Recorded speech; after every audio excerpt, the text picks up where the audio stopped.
بسم اللہ الرحمن الرحیم۔ بسم اللہ الرحمن الرحیم۔ عزیز طلبہ، تو حج افراد کا مکمل طریقہ احرام کے باب میں شروع ہوا تھا، تو کوشش کریں گے آج ہم اس کو مکمل کریں، اور اس میں آخر کے اندر جو طواف زیارت ہے اور اسی طریقے سے رمی جمار یعنی بقیہ 3 جمرات کی جو رمی ہے وہ 10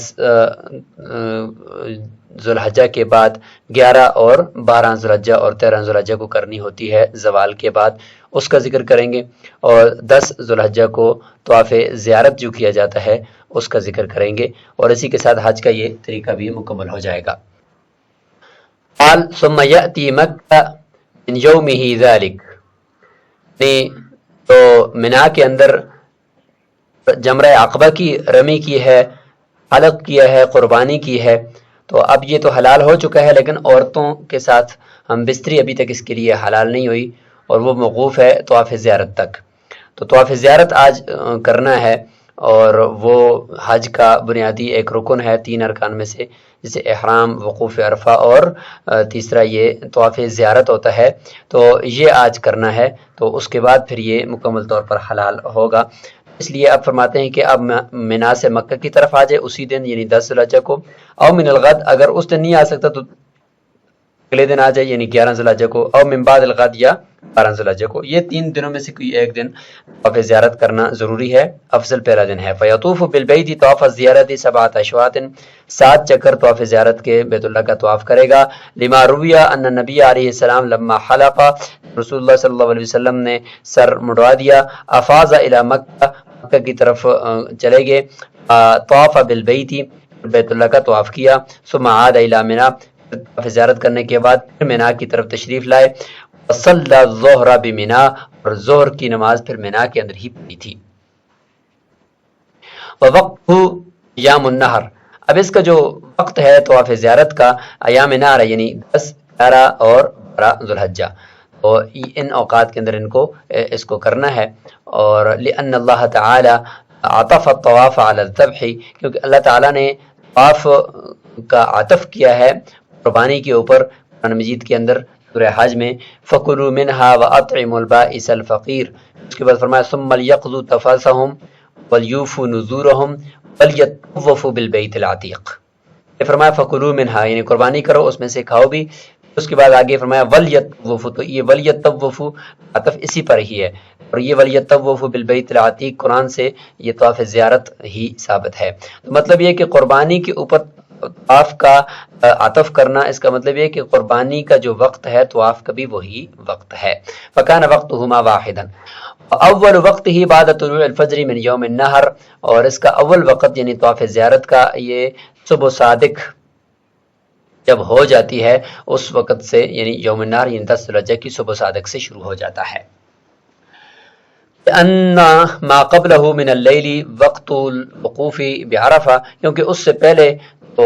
صبح صادق سے پہلے کا جو وقت ہے وہ تو وقوف عرفہ ہی کا وقت ہے، رات اسی میں شامل ہے، اس لیے وہ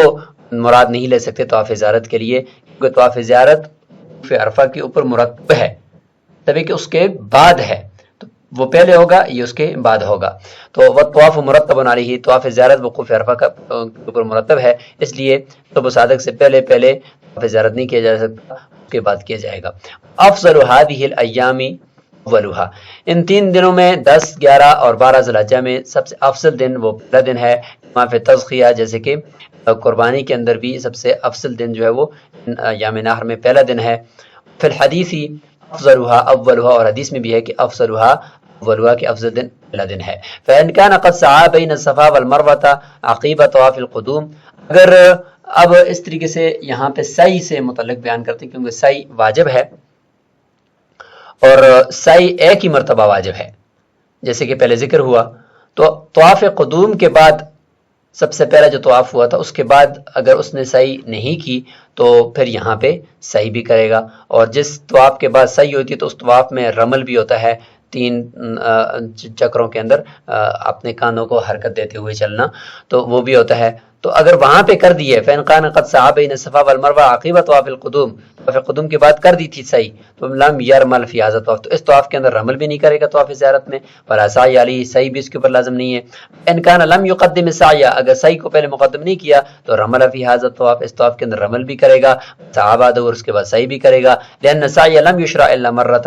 کہ صحیح ایک ہی مرتبہ مشروع ہے، رمل ما شرع الا مرۃ فی طواف بعدہ سعی، اور رمل بھی ایک ہی مرتبہ مشروع ہے اسی طواف کے اندر جس طواف کے بعد صحیح ہوتی ہے۔ ویصلی رکعتین بعد ھذا الطواف، اور اس طواف کے بعد 2 رکعت نماز پڑھے گا، لأن ختم کل طواف برکعتین، کہ ہر طواف کے بعد 2 رکعت کا پڑھنا ضروری ہے، فرضاً کان طواف او نفلاً، چاہے طواف فرض ہو یا نفل ہو، لما بینا، جیسے کہ ہم نے طواف قدوم کے اندر اس کو تفصیلاً ذکر کر دیا تھا۔ اور فرمایا کہ وقد حل له النساء، اب یہاں پہ اس کو یعنی حلل اکبر ہو گیا ہے، یعنی اب مکمل طور پر یہ حلال ہو گیا اور عورتیں بھی اس کے لیے حلال ہو گئی ہیں، ولیکن بالحلق السابق، لیکن پچھلے سبق کے اندر ہم نے ذکر کیا تھا کہ یہ طواف سبب نہیں بنا اس کے حلال ہونے کا، بلکہ وہی جو حلق اس نے کیا تھا مینا کے اندر سابقہ، وہی سبب بنا ہے۔ اذ هو المحلل، حلق محلل ہے، حلال کرنے والا ہے اس کو، لا بالطواف، طواف کی وجہ سے یہ نہیں ہوا، الا انہ اخر عملہ، لیکن اس حلق کا جو حلال کرنے والا جو عمل تھا مؤخر کر دیا گیا تھا، فی حق النساء، عورتوں کے حق میں، کہ عورتیں ابھی تک اس کے لیے حلال نہیں، کیونکہ طواف زیارت حج کا رکن ہے، وہ احرام کی حالت کے اندر ہی ادا ہو جائے۔ قال وهذا الطواف هو المفروض في الحج وهو رکن فيه، یہ طواف جو ہے یہ حج کا ایک تیسرا فرض ہے اور اس کا رکن ہے۔ اذ هو المأمور به في قوله تعالی، اس کے بارے میں اللہ تعالیٰ کا یہ قول ہے اور اسی میں حکم دیا گیا ہے، وَلْيَطْوَفُوا، امر کا صیغہ ہے، بیت العتیق، کہ اللہ تعالیٰ کے اس گھر کو جو پرانا اور قدیم گھر ہے اس کا طواف کریں۔ وَيُسَمَّى طواف الافاضہ، اس کو طواف افاضہ بھی کہتے ہیں۔ عرفہ کے دن جو خطبہ ارشاد فرمانا ہے امام نے، تو اس میں بھی ذکر تھا کہ افاضہ سکھائے گا لوگوں کو، تو اس افاضہ سے ایک افاضہ کی تشریح وہاں پہ یہ کی گئی تھی کہ ہاں کوچ کرنا عرفہ سے مزدلفہ کی طرف، وہ بھی افاضہ ہے، اور ایک افاضہ اس طواف کا نام افاضہ ہے، اس کو طواف افاضہ بھی کہتے ہیں۔ اور اس طریقے سے طواف یوم النحر، اور طواف یوم النحر یعنی یوم نحر کا طواف اس کو کہا جاتا ہے۔ تو وہاں پہ جو عرفہ کے دن طواف افاضہ سکھانے کا ذکر ہے، اس سے ایک طواف زیارت سکھانا بھی مراد ہے، ساتھ ہی دوسری مراد وہ بھی لی جا سکتی ہے کہ عرفہ سے مینا کی طرف افاضہ کرنا، کوچ کرنے کا طریقہ کہ کس وقت جانا ہے کس وقت نہیں جانا۔ وَيُقْرَأُ تَأْخِيرُهُ عَنْ هَذِهِ الْأَيَّامِ، ان دنوں سے یعنی 10، 11 اور 12 ایام نحر کے جو 3 دن ہیں ذی الحجہ کے، تو ان سے مؤخر کرنا مکروہ ہے، لما بینا کہ انہ موقت بها، کہ جیسے ابھی ہم نے بیان کیا کہ اس کا جو وقت ہے یہی 3 دن ہیں۔ وَإِنْ أَخَّرَهُ عَنْهَا، اگر ان سے مؤخر کر دیا، ذی الحجہ کی طرف لے گیا، تو لزمہ دم عند ابی حنیفہ، اس کے اوپر دم لازم آئے گا۔ وسنبین فی باب الجنایات، انشاءاللہ دم کے بارے میں جو حکم ہے وہ ہم جنایات کے باب میں انشاءاللہ بیان کریں گے۔ قال ثم يعود الى منى فيقيم بها، وہ منی کی طرف لوٹ جائے گا، یعنی مکہ آیا 10 حجہ کو، اسی دن ہی اس نے طواف کر دیا تو پھر اسی دن ہی فوراً منی کی طرف لوٹ جائے اور منی کے اندر جا کر مقیم ہو جائے۔ لأن نبی علیہ السلام رجع الیہ کما روینا، جیسے کہ بھی ہم نے روایت کی ہے کہ رسول اللہ صلی اللہ علیہ وسلم واپس مکہ چلے گئے اور مکہ سے منی چلے گئے اور ظہر کی نماز منی میں ادا کی۔ ولأنه بقي عليه الرمي وموضعه بمنى، اور عقلی دلیل بھی ہے منی جانے کی کہ اس کے اوپر ابھی تک تینوں جمرات کی، تینوں شیطانوں کی کریاں مارنے کا جو عمل ہے وہ باقی ہے اور اس کی جگہ منی ہے، تو لازم منی واپس جانا پڑے گا۔ فإذا زالت الشمس من اليوم الثاني، یہ منی چلا گیا تو اگلا دن 11 ذی الحجہ ہے اور یہ یوم ثانی کہلاتا ہے ایام نحر کا دوسرا دن۔ اس کا جب سورج زائل ہو جائے گا یعنی زوال شمس ہو جائے گا، تو رمل جمار الثلاث، تینوں جمار کی رمی کرے گا۔ تو مطلب یہ کہ رمی جمار 11 ذی الحجہ کو بھی اور 12 ذی الحجہ کو بھی اور 13 ذی الحجہ کو بھی زوال کے بعد ان کا وقت ہے، زوال سے پہلے نہیں ہے۔ تو فرماتے ہیں کہ 11 ذی الحجہ کا جب ظہر کا وقت ہو جائے گا تو تینوں جمار کی رمی کرے گا۔ طریقہ بتا رہے ہیں اس رمی کا کہ فَيَبْدَأُ بِالَّتِي تَلِي مَسْجِدَ الْخَيْفِ، شروع کرے گا اس جمرہ سے، اس ستون سے جو مسجد خیف کے بالکل ساتھ ملا ہوا ہے۔ یرمیہا بسبع حصیات، 7 کنکریاں اس کو مارے گا۔ یکبر مع کل حصاۃ، ہر کنکری کے ساتھ تکبیر کہے گا۔ ویقف عندها، اور اس کے پاس ٹھہرے گا۔ ثم یرمی التی تلیہا، اس کے بعد اس کو مارے گا جو اس کے ساتھ متصل ہے، مثل ذالک اسی طریقے سے جو سات کنکریاں ہیں، یقف عندہا اور اس کے پاس بھی ٹھہرے گا، ثم یرمی جمرۃ العقبہ آخر میں جمرہ عقبہ کی رمی کرے گا، کذالک اسی طریقے سے، لا یقف عندہا لیکن اس کے پاس وقوف کرنے کی ضرورت نہیں ہے۔ هكذا روى جابر رضی اللہ عنہ فيما نقل من نسك رسول اللہ صلی اللہ علیہ وسلم مفسرا، حضرت جابر رضی اللہ عنہ نے جو رسول اللہ صلی اللہ علیہ وسلم کے مناسک کے حج کو تفصیلا بیان کیا ہے اس میں یہ اسی طریقے سے یہ طریقہ منقول ہے۔ تو یہ روایت حضرت جابر رضی اللہ عنہ کی طویل حدیث ہے، اس کے اندر یہ موجود ہے۔ امام ابو داؤد نے داؤد شریف میں حضرت عائشہ رضی اللہ عنہ سے بھی روایت کی کہ افاظ رسول اللہ صلی اللہ علیہ وسلم من آخری یومی حین صلی الظہر ثم رجع الى منی فمکث بها لیال ایام التشریق یرمی الجمرۃ اذا زالت الشمس، یہ وقت زالت الشمس، کل جمرۃ بسبع حیات یکبر مع کل حزات ویقف عند الاولى والثانیہ فیطیل القیام ویتضرع ویرمی الثالثہ ولا یقف عندها۔ یقف عند الجمرتین، اور دو جمرے ہیں یعنی پہلے جو دو ستون ہیں جن کو اس نے کنکریاں مارنی ہیں تو ان کے پاس وقوف اس نے کرنا ہے، کھڑے ہو کر دعا کرنی ہے اور آوازاری کرنی ہے۔ تو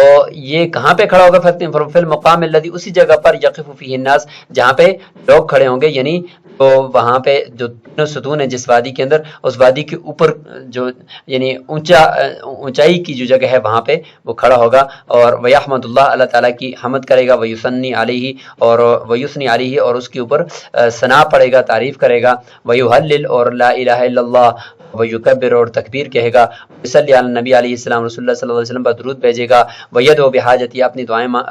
حاجات کے لیے دعائیں مانگے گا، ویرفع یدیہ، لیکن اس کے لیے ہاتھوں کو بلند کرے گا، جیسے کہ اللہ کے رسول نے فرمایا لا ترفع الایدی الا فی سبع باطن، یہ روایت بارہا گزر چکی ہے، اس کے اندر پھر یہ بھی ہے کہ وذکر من جملتها عند الجمرتین، یعنی جمرتین یعنی تو جمرہ اولا اور جمرہ ثانیہ ہے، تو وسطی ان دونوں کے درمیان جب ان کو رمی کرے گا تو اس وقت وقوف کر کے یہ ہاتھوں کو اٹھا کر دعا کرے گا۔ والمراد رفع الایدی بالدعاء، لہذا یہاں پر جب ہاتھوں کو اٹھانا مراد ہے تو اور تو کوئی بھی اس سے مراد نہیں ہو سکتا سوائے دعا کے لیے ہاتھ اٹھانا۔ وینبغی ان یستغفر للمؤمنین فی دعائہ فی هذه المواقف، اور بہتر یہ ہے کہ مومنین کے لیے استغفار کرے اپنی اس دعا میں، اس یعنی جمرات کی قریب جو وقوف کرے گا اس میں، لأن نبی علیہ السلام قال، کیونکہ اللہ کے نبی نے فرمایا تھا کہ اللہم اغفر للحاج، اے اللہ حاجی کی مغفرت فرما، ایمان اور اس شخص کی بھی مغفرت فرما، استغفرہ الحاج، جس کے لیے حاجی استغفار کرتا ہے اور مغفرت کی دعا کرتا ہے۔ تو لہٰذا اس کو اپنے مردوں کے لیے دعا کرنی چاہیے، کیونکہ رسول اللہ صلی اللہ علیہ وسلم نے بھی ان مردوں کے لیے مغفرت کی دعا کی جن کے لیے یہ حاجی کرتا ہے۔ مستدرک حاکم میں یہ روایت حضرت ابو ہریرہ رضی اللہ تعالیٰ عنہ سے منقول ہے۔ ثم الاصل، یہاں پہ تینوں جمرات کی رمی سے متعلق ایک فقہی قاعدہ اور ضابطہ بتا رہے ہیں کہ ان کل رمی بعدہ رمی یقف بعدہ، ہر وہ رمی اس کے بعد بھی رمی ہے،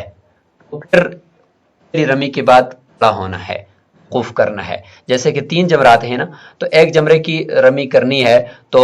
جب اس کے بعد بھی رمی ہے تو لہذا اس جمرے کی رمی کے وقت وقوف کرنا ہے، دعا کرنی ہے، اور اس کے بعد جو درمیان والے کے پاس جائے گا تو اس کے بعد بھی چونکہ تیسری کی رمی کرنی ہے تو لہذا درمیان والے کے پاس کھڑا ہونا ہے، وقوف کرنا ہے، اور تیسری کے پاس جب جائے گا تو اس کے بعد چونکہ رمی ہے نہیں، لہذا اس کے پاس وقوف کر کے دعا کرنے کا یہ معمول نہیں کرنا۔ یہ اصول سمجھ میں آ گیا۔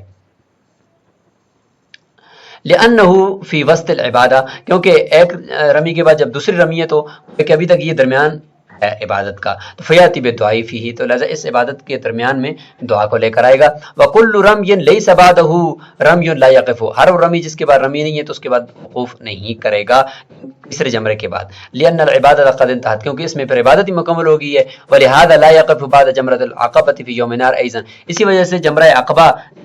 اکیلے ایک جمرے کی جو رمی کی جاتی ہے 10 ذی الحجہ کو یوم نحر کے دن، تو اس دن وہاں پہ حکم تھا کھڑا نہیں ہونا، وقوف نہیں کرنا، دعا نہیں کرنی، بس صرف رمی کرنی اور آگے چلے جانا ہے قربانی کے لیے۔ قال وَإِذَا كَانَ مِنَ الْغَدِ، اب جب اس کے بعد اگلا دن آئے گا، یعنی یہ تو زوال کے بعد 11 ذی الحجہ تھا اور اس نے یہ رمی کر دی، اس کے بعد جب 12واں دن آئے گا یعنی 12 ذوالحجہ آئے گی اور یوم نہر کا یعنی تیسرا دن ہوگا. رمل جمارت ثلاثہ بعد زوال شمسی کذالک، اسی طریقے سے زوال شمس کے بعد 12 ذوالحجہ کو بھی اور ایام نہر کے تیسرے دن میں تینوں جمارات کی رمی کرے گا. وَإِنْ أَرَادَ أَنْ يَتَعَجَّلَ النَّفْرَ إِلَى مکہ، اگر وہ چاہتا ہے کہ وہ مکہ کی طرف جلدی کرے اور چلا جائے، یعنی آج 12 ذوالحجہ کو ہی نفر چلا جائے. وَإِنْ أَرَادَ أَنْ يُقِيمَ، اور اگر چاہتا ہے تو وہ یہاں پہ مقیم ہو جائے. رمل جمارت ثلاثہ فی یوم رابع، چوتھے دن وہ بھی چوتھا دن کا مطلب ایام تشریق کا یہ دن ہے، یعنی 13 ذوالحجہ ہے، اور یوم نہر کے بعد کا یہ دن ہے، اس کو کہا جاتا ہے چوتھا دن. اور حج کا گویا کہ یہ 13 ذوالحجہ جو ہے وہ حج کا گویا کہ وہ چھٹا دن ہو جائے گا. فرماتے ہیں کہ اگر چاہتا ہے تو منا کے اندر مقیم ہو جائے اور اگلے دن بھی یعنی چوتھے دن بھی وہ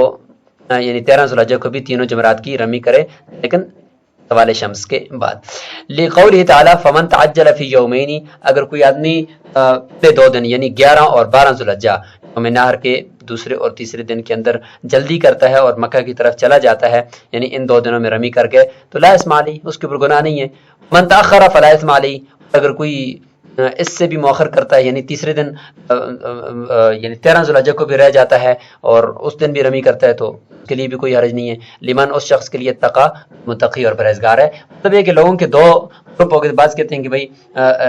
جو ہے وہ جلدی جانا گناہ ہے، بعض کہتے ہیں کہ جلدی جانا گناہ نہیں ہے. تو فرمایا کہ نہیں، دونوں صورتوں میں گناہ نہیں ہے. 12 ذوالحجہ کو کی رمی کرنے کے بعد فوراً چلے جائیں پھر بھی گناہ نہیں ہے، 13 کو ٹھہر جائیں اور اس کے بعد چلے جائیں پھر بھی کوئی مسئلہ نہیں ہے. والافضل ان یقیم، بہتر یہ ہے کہ منا کے اندر ہی اقامت اختیار کرے. لما روی ان نبی علیہ السلام صبر، کہ رسول اللہ صلی اللہ علیہ وسلم وہاں پہ ٹھہرے رہے. حتی رمل جمارت ثلاثہ فی الیوم الرابع، یہاں تک کہ چوتھے دن یعنی 13 ذوالحجہ کو بھی رسول اللہ صلی اللہ علیہ وسلم نے جمرات کی رمی کی ہے. ولہو، اور حاجی کے لیے یہ بھی اختیار ہے کہ ان ینفر ما لم یطلع الفجر من الیوم الرابع، وہ کوچ کر جائے یعنی 12 ذوالحجہ کو ہی کوچ کر جائے اور یہ تیسرا دن ہوتا ہے. اور کس سے پہلے؟ ما لم یطلع الفجر من الیوم الرابع، چوتھے دن کی فجر کے طلوع ہونے سے پہلے، جب تک کہ چوتھے دن یعنی 13 ذوالحجہ کی صبح صادق نہیں ہوئی اس سے پہلے کوچ کرے. اگر وہ ہو گئی فَإِذَا طَلَعَ الْفَجْرُ، 13 ذوالحجہ کی یعنی اس چوتھے دن کی صبح صادق ہو گئی، لم یکن لہ ان ینفر، اس کے لیے جائز نہیں ہے کہ وہ یہاں سے کوچ کرے. لدخول وقت الرمی، کیونکہ اگلے دن یعنی 13 ذوالحجہ کی رمی کے وقت کا دخول ہو چکا ہے، کیونکہ وہ طلوع فجر کی فوراً بعد ہو جاتا ہے، کیونکہ اگلا دن شروع ہو گیا تو لہذا اب پھر اس نے وہ کرنی ہوگی. وفی خلاف شافعی، اس میں امام شافعی رحمۃ اللہ بھی اختلاف فرماتے ہیں. وہ فرماتے ہیں کہ جب 12 ذوالحجہ کا غروب شمس ہو جائے تو پھر نہیں جا سکتا، پھر آگے 13 ذوالحجہ کی رمی کرنی پڑے گی. وہ فرماتے ہیں کہ کیونکہ یہاں پہ آیت کے اندر دیکھیں یومینی، کہ 2 دنوں کا اس کو اختیار دیا ہے کہ دن کے وقت اگر وہ نکل جاتا ہے تو اس کو اختیار ہے، یعنی 11 کو اور 12 کو، یعنی ان دونوں دنوں کے اندر وہ اگر نکل جاتا ہے یعنی 12 کی غروب آفتاب سے پہلے، کیونکہ یوم کا اطلاق تو اسی تک ہوتا ہے تو اس کا کوئی حرج نہیں ہے. لہٰذا جب 12 ذوالحجہ کا غروب آفتاب ہو جائے گا تو گویا کہ اب یوم نہیں رہا، لہٰذا وہ فرماتے کہ اب نہیں جا سکتا. وَإِنْ قَدَّمَ الرَّمْيَ فِي هَذَا الْيَوْمِ، یعنی الْيَوْمَ الرَّابِعَ قبل الزوال بعد طلوع الفجر، اور اب اگر اس طرح کر لیتا ہے کہ یہ جو چوتھا دن ہے یعنی 13 ذوالحجہ، اس کو وہ گیا نہیں ہے، وہاں پہ ٹھہر گیا، رمی اس نے اس دن زوال سے پہلے کر دی، یعنی سورج ظاہر ہونے سے پہلے اس نے رمی کر دی، بعد طلوع الفجر، فجر کے طلوع ہونے کے بعد ہی کر دی. تو حالانکہ رمی کا تو جو وقت ہے وہ زوال شمس کے بعد ہے، لیکن اس نے اس 13 ذوالحجہ کو پہلے کر دی، تو ایسا کرنا درست ہے. فرماتے ہیں جاز عند ابی حنیفہ رحمہ اللہ و ھذا استحسان. امام ابو حنیفہ فرماتے ہیں کہ درست ہے، اور استحسان کا تقاضا بھی یہی ہے کہ یہ درست ہو. وقال صاحبین فرماتے ہیں لا يجوز، ایسا کرنا 13 ذوالحجہ کو بھی درست نہیں ہے، اعتبار بسائر الایام، یہ سب دنوں پہ قیاس کرتے ہوئے. وانما التفاوت فی رخصۃ النفر، فرماتے ہیں کہ اس کو صرف کوچ کرنے کی رخصت کے اندر ہم نے تفاوت کیا ہے کہ 13 کے بجائے اگر 12 کو جاتا ہے تو چلا جائے، صرف اس کے رخصت کے اندر اس کے لیے تفاوت اور حکم کو بدلا ہے. فَإِذَا لَمْ يَتَرَخَّصْ، اس نے اس رخصت کو حاصل نہیں کیا اور 13 تک وہ ٹھہر گیا، التحق بہا، اس کو بقیہ جو ہے نا جو دن ہیں سارے انہی کے ساتھ اس کو لاحق کر دیا جائے گا، جس طرح بقیہ دنوں کے اندر وہ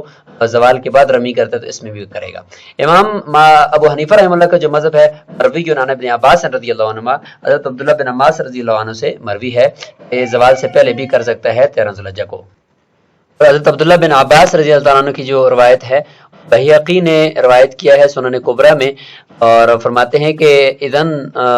فخ النہار من یوم النفر الاخر آخر فقد حل الرمی والصدر، وقال طلحہ بن عمر الملکی فرماتے ہیں کہ یہ روایت ضعیف ہے۔ تو بہرحال اس سے اتنا پتہ چل گیا کہ جب صبح صادق ہو جائے یوم نفر آخر کی یعنی 13 ذوالحجہ کی تو رمی حلال ہو جاتی ہے۔ لأنه لما ظهر اثر التخفیف فی هذا اليوم فی حق الترکی، امام ابو حنیفہ رحمہ اللہ کی اگلی دلیل کہ جب تخفیف یعنی اس رمی کے 13 ذوالحجہ کی رمی کے اندر تخفیف ظاہر ہو گئی ہے، اس دن بالکل رمی نہ کرنے کے اوپر بھی بالکل رمی نہ کرے اور کوئی چلا جائے، جب اس کی تخفیف ظاہر ہو گئی ہے فلا ان یظہر فی جوازہ فی الاوقات کلھا اولا، پھر اس رمی کے 13 ذوالحجہ کے تمام اوقات کے اندر جائز ہونے کے اندر تخفیف کا ظاہر ہونا بھی اولا ہے، کیونکہ جب نہ کرنا اولا ہے تو کسی ایک وقت میں کر دینا تو بطریق اولا درست ہوگا۔ بخلاف الیوم الاول والثانی، بخلاف 11 اور 12 ذوالحجہ کے، حیث لا یجوز الرمی فیہما، ان کے اندر رمی جائز نہیں ہے الا بعد الزوال، سوائے بعد الزوال کے، فی المشہور من الروایا، امام ابو حنیفہ رحمہ اللہ سے جو مشہور روایت ہے، لأنہ لا یجوز ترکہ فیہما، کیونکہ ان دو دنوں کے اندر رمی کا ترک کرنا جائز نہیں ہے، تو جب ترک کرنا جائز نہیں ہے تو فبقی علی الاصل المروی، لہذا جو مروی اور مشہور اصل ہے اسی کے اوپر ہی وہ باقی رہے گا، یعنی زوال کے بعد ہی رمی کرنی پڑے گی۔ فاما یوم النحر فاول وقت الرمی فیہ، جہاں تک 10 ذوالحجہ کے دن جو صرف ایک جمرے کی رمی کی بات تھی یوم نہر کی، اس کا وقت ہے کی بات ہے تو اس کا اول وقت وہ من وقت طلوع الفجر، صبح صادق کے بعد ہے، اس میں زوال نہیں ہے۔ وقال شافعی رحمہ اللہ اولہ بعد نصف اللیل، امام شافعی رحمہ اللہ فرماتے ہیں کہ اس کا جو وقت اول ہے وہ جو یوم عرفہ کا جو 9 ذوالحجہ کا دن گزر کر جو رات آئی ہے آگے یوم نہر کی جو رات کہلاتی ہے، یعنی 9 اور 10 ذوالحجہ کے درمیان کی جو رات ہے، اس رات کے نصف ہو جانے کے بعد سے جمرہ عقبہ کی رمی کا وقت شروع ہو جاتا ہے۔ لما رویہ، وہ فرماتے ہیں جیسے روایت ہے کہ ان نبی علیہ السلام رخص للرعاء ان يرموا لیلا، کہ جو چرواہے تھے ان کے لیے چونکہ مصروفیت تھی تو ان کو رخصت دی تھی کہ وہ رات کے وقت رمی اس جمرہ کی کر دیں۔ مولانا احناف فرماتے قول علیہ السلام لا ترموا جمرۃ العقبۃ الا مصبحین، اس روایت میں دیکھیے فرمایا کہ جمرہ عقبہ کی رمی نہ کریں اگر صبح کے وقت کریں۔ ایک تو یہ بات سمجھ میں آ گئی کہ صبح کا مطلب صبح صادق کے بعد ہوگا، یروا حتی تطلع الشمس، اور دوسری روایت میں یہ بھی ہے کہ یعنی یہاں تک کہ سورج طلوع ہو جائے، فیثبت اصل الوقت بالاول، اس روایت سے اصل وقت معلوم ہو گیا کہ مصبحین یعنی صبح کے وقت ہوگی، آدھی رات کو نہیں ہوگی، اور والافضلیۃ بالثانی، اور افضل وقت اس سے پتہ چل گیا کہ سورج طلوع ہونے کے بعد کریں۔ وتعبیر ما رویہ، اور یا ما روا، امام شافعی رحمہ اللہ نے جو روایت کیا ہے کہ آپ صلی اللہ علیہ وسلم نے رواحوں کو رات کے وقت رمی کرنے کی اجازت دی تھی جمرہ عقبہ کی، تو فرمایا کہ اللیلہ، اس سے جو مراد ہے اللیلۃ الثانیۃ والثالثہ، اس سے مراد جو رات کی ہے وہ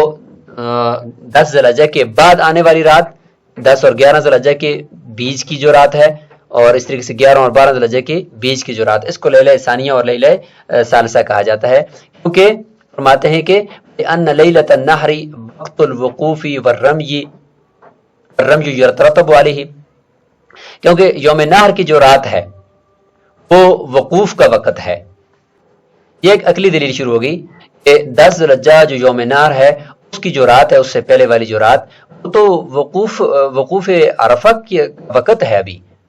رمی یترتب علیہ، اور رمی تو وقوف عرفہ کے اوپر مرتب ہے یعنی اس کے بعد ہوتی ہے، فیکون وقتہ بعدہ، پس رمی کا وقت وقوف عرفہ کے بعد ہوگا، تو لہٰذا آدھی رات کو اگر ہم رمی کریں گے تو گویا کہ تو وقوف عرفہ کے وقت کے اندر ہی ہم رمی کر چکے ہیں، کیونکہ وقوف عرفہ کا وقت 10 ذوالحجہ کی یوم نحر کی صبح صادق تک رہتا ہے، لہذا اس کے بعد رمی ہوگی۔ ضرورتاً ضروری ہے یہ. ثم عند ابی حنیفہ رحمہ اللہ، امام ابو حنیفہ رحمہ اللہ کے نزدیک یمتد هذا الوقت الى غروب الشمس، 10 ذی الحجہ کی صبح صادق سے یہ وقت شروع ہو جائے گا جمرہ عقبہ کی رمی کا، اور یہ غروب شمس تک رہے گا. لقول علیہ السلام ان اول نسکنا فی هذا اليوم الرمی، آج کے دن یعنی 10 ذی الحجہ کو ہمارا جو سب سے پہلا نسک ہے وہ ہے رمی،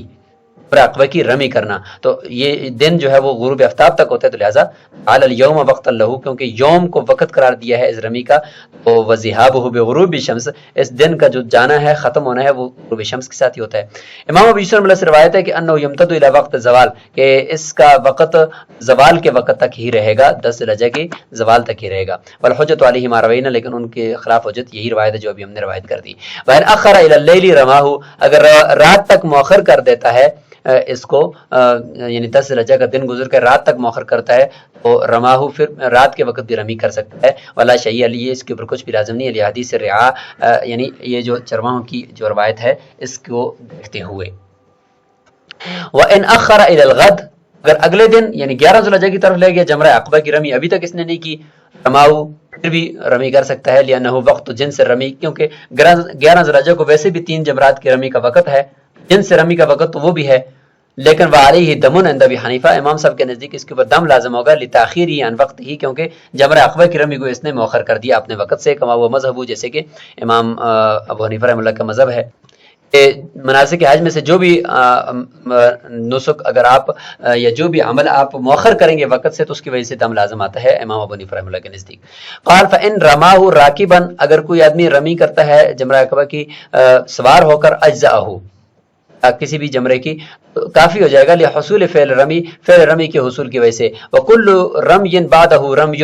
افضل ان یرمیہ ماشیا، ہر وہ رمی جس کے بعد رمی ہو، یعنی ایک جمرہ کے بعد دوسرے جمرے کی رمی کرنی ہو، تو اس میں بہتر یہ ہے کہ پیدل رمی کرے. والا فیرمیہ راکبا، اور اگر آخری جمرہ ہو اس کے بعد رمی نہ ہو تو پھر سوار ہو کر بھی کر سکتا ہے. لأن الاول بعدہ وقوف ودعاء علی ما ذکرنا، کیونکہ پہلے جمرے کے بعد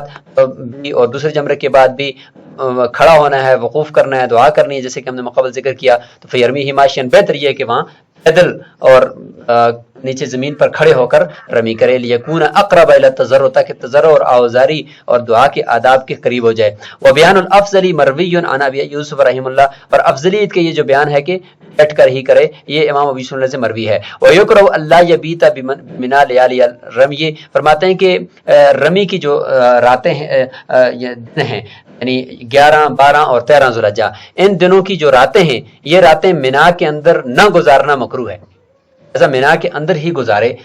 ان نبی علیہ السلام بات بہا، کیونکہ رسول اللہ صلی اللہ علیہ وسلم نے راتیں منا کے اندر ہی گزاری ہیں. عمر رضی اللہ عنہ کان یؤدب علی ترک المقام بہا، اور جو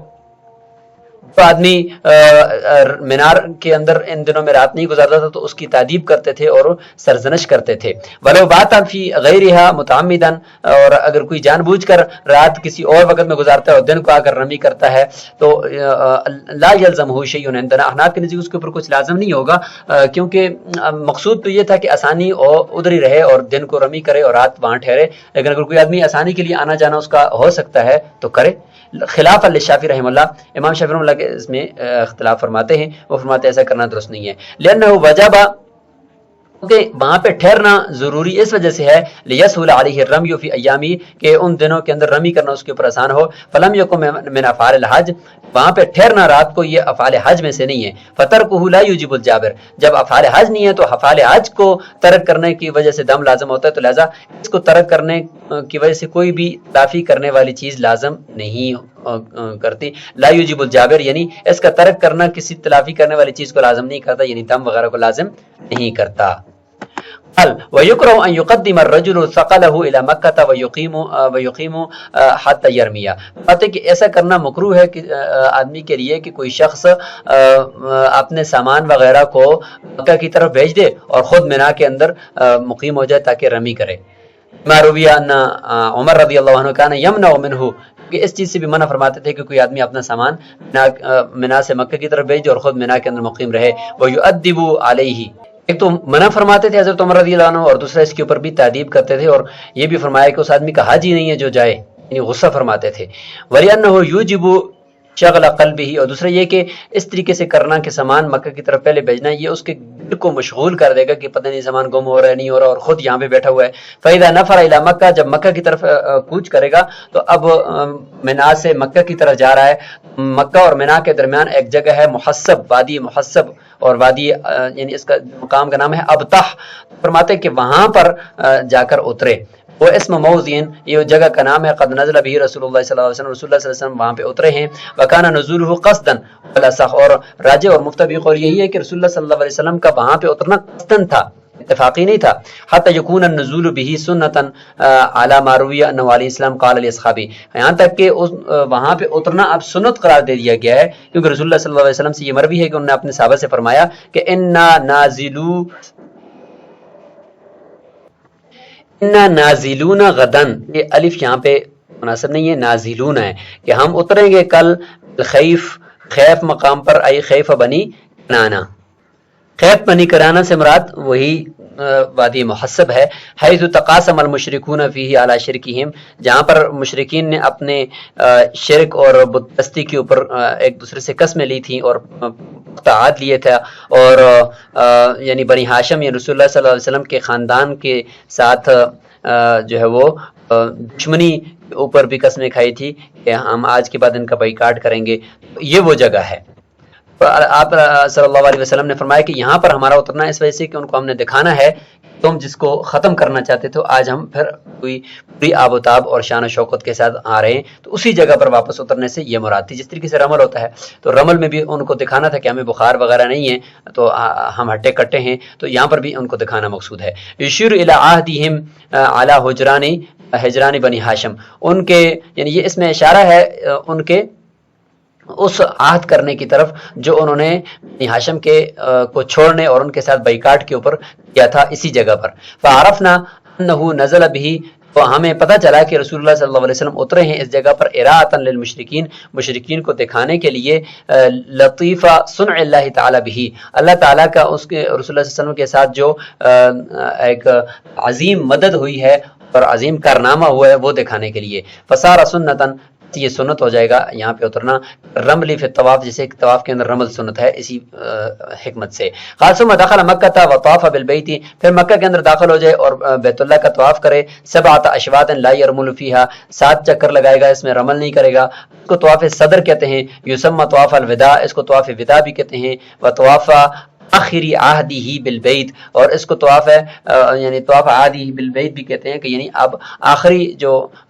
رخصت ہونے کا وقت آ چکا ہے بیت اللہ سے، وہ طواف ہے۔ لأنه يودع البیت ويستر به،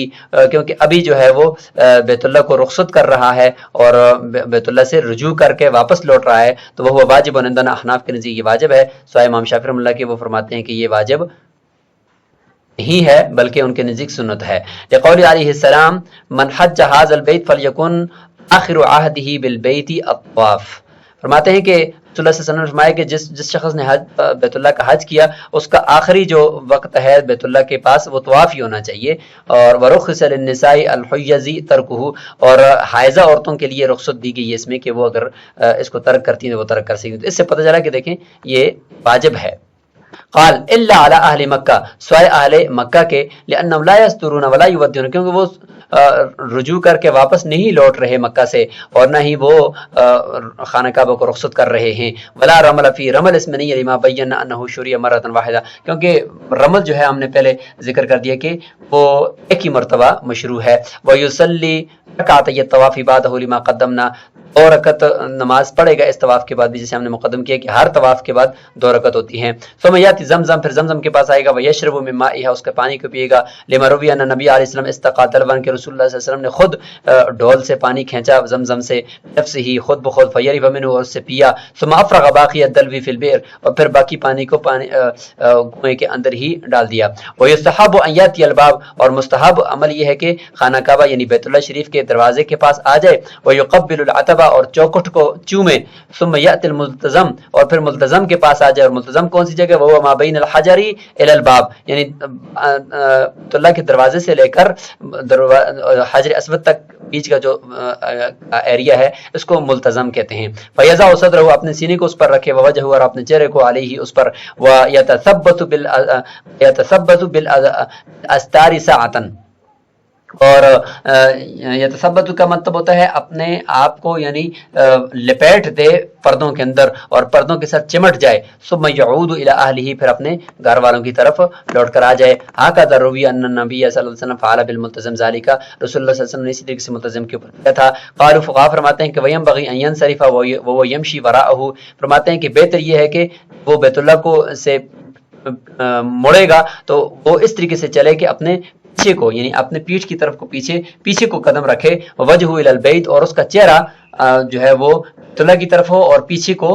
لے الٹا چلے الٹے پاؤں، متباکیاً روتے ہوئے، متحسراً حسرت بھرے انداز میں، علی فراق البیت یعنی بیت اللہ شریف کی جدائی کے اوپر حسرت کرتے ہوئے روتے ہوئے واپس لوٹے، پیٹھ اس کو طرح دکھائے، حتی یخرج من المسجد یہاں تک کہ مسجد حرام سے نکل جائے۔ ھذا بیان تمام الحج۔ السلام علیکم ورحمۃ اللہ۔